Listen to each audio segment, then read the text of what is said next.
ലോക്സഭാ തെരഞ്ഞെടുപ്പ് അടുത്തിരിക്കെ ജനങ്ങൾക്കിടയിൽ ഓളമുണ്ടാക്കാൻ വേണ്ടിയുള്ള പരിശ്രമത്തിലാണ് ഭരണപക്ഷവും പ്രതിപക്ഷവും. അതിനായുള്ള ഒരുക്കങ്ങൾ ഇരുപക്ഷത്തും തകൃതിയായി നടക്കുന്നുണ്ട്.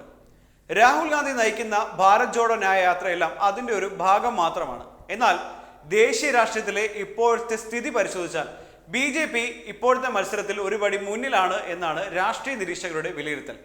അയോധ്യയിലെ രാമക്ഷേത്ര പ്രാണപ്രതിഷ്ഠ, കശ്മീരിന്റെ പ്രത്യേക പദവി എടുത്തുകളയൽ, കേന്ദ്ര സർക്കാരിന്റെ നീക്കത്തിന് അനുകൂലമായ സുപ്രീം കോടതി വിധി, BJPയെ നേരിടാനായി കെട്ടിപ്പടുത്ത പ്രതിപക്ഷ മഹാസഖ്യത്തിലെ വിള്ളലുകൾ, ബീഹാറിലെ നിതീഷ് കുമാറിന്റെ കൂടുമാറ്റം എന്നിങ്ങനെ നീളുകയാണ് BJPക്ക് പോയിന്റ് പട്ടികയിൽ നേട്ടമുണ്ടായിക്കൊടുത്ത മുന്നേറ്റങ്ങൾ.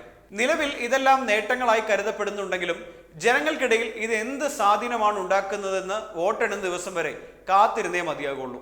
BJPയുടെ വർഷങ്ങളായുള്ള പ്രഖ്യാപിത ലക്ഷ്യങ്ങളിൽ ഒന്നായിരുന്നു കശ്മീരിന്റെ പ്രത്യേക പദവി എടുത്തു കളയുമെന്നത്. 2019 തെരഞ്ഞെടുപ്പിന് മുൻപ് തന്നെ ഇക്കാര്യം BJP ആവർത്തിക്കുകയും ചെയ്തിരുന്നു. അങ്ങനെ രണ്ടാമതും അധികാരത്തിലേറിയ തീവ്ര വലതുപക്ഷം 2019 ഓഗസ്റ്റ് 6 തങ്ങളുടെ വാക്ക് പാലിച്ചു. ഈ നടപടി 2023 ഡിസംബർ 11 സുപ്രീം കോടതി ശരിവെച്ചതോടെ വലിയൊരു ഉത്തേജനമാണ് ഭരണകക്ഷിക്ക് ലഭിച്ചത്. 2019 ലോക്സഭാ തെരഞ്ഞെടുപ്പിന് തൊട്ടു മുൻപ് BJPയുടെ തെരഞ്ഞെടുപ്പ് പദ്ധതികളിൽ ഒന്ന് ഭരണഘടനയുടെ അനുച്ഛേദം 370 റദ്ദാക്കിക്കൊണ്ട് ജമ്മു കാശ്മീരിന്റെ പ്രത്യേക പദവി റദ്ദാക്കുക എന്നായിരുന്നു. അങ്ങനെ അത് 2019 ഓഗസ്റ്റ് 6 ചെയ്തു. 2023 ഡിസംബർ 11 സർക്കാരിന്റെ തീരുമാനം സുപ്രീം കോടതിയും ശരിവെച്ചിട്ടുണ്ട്. അതിനിടയിൽ പെഗാസസ് മുതൽ നോട്ട് നിരോധനം വരെയുള്ള പ്രതിപക്ഷ വിമർശനങ്ങൾക്ക് എന്ത് സംഭവിച്ചോ അതുതന്നെയാണ് കശ്മീർ വിഷയത്തിലും ഉണ്ടായത്. 38 വർഷം നീണ്ട BJP പദ്ധതി ഫലം കണ്ടത് ഈ ജനുവരി 22 എന്നുകൂടി പറയണം. രാജ്യത്തെ വർഗീയമായി വിഭജിച്ച കലാപങ്ങൾക്ക് കാരണമായ ബാബറി മസ്ജിദ് തകർത്തതുമായി ബന്ധപ്പെട്ട് അന്നും BJPക്ക് അധികാരത്തിലെത്താൻ അനുകൂലമായ ഘടകമായി മാറിയിരുന്നു.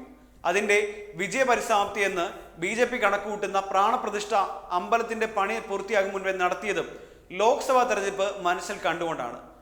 BJP നേരിടാൻ വളരെ പ്രതീക്ഷയോടെ പ്രതിപക്ഷം ഉണ്ടാക്കിയെടുത്ത കൂട്ടായ്മയായിരുന്നു ഇന്ത്യ സഖ്യം. പ്രത്യയശാസ്ത്രപരമായി വേറിട്ട് നിൽക്കുന്ന നിരവധി പാർട്ടികൾ ഒരേ ലക്ഷ്യത്തോടെ ഒത്തൊരുമിച്ചത് ശുഭസൂചനയായിട്ടായിരുന്നു രാജ്യം നോക്കിക്കണ്ടത്. എന്നാൽ സീറ്റ് വിഭജനത്തിന്റെ കാര്യം എത്തിയപ്പോഴേക്കും പശ്ചിമ ബംഗാൾ ഉൾപ്പെടെ നിരവധി സംസ്ഥാനങ്ങളിൽ വലിയ പൊട്ടിത്തെറികളാണ് ഉണ്ടാകുന്നത്.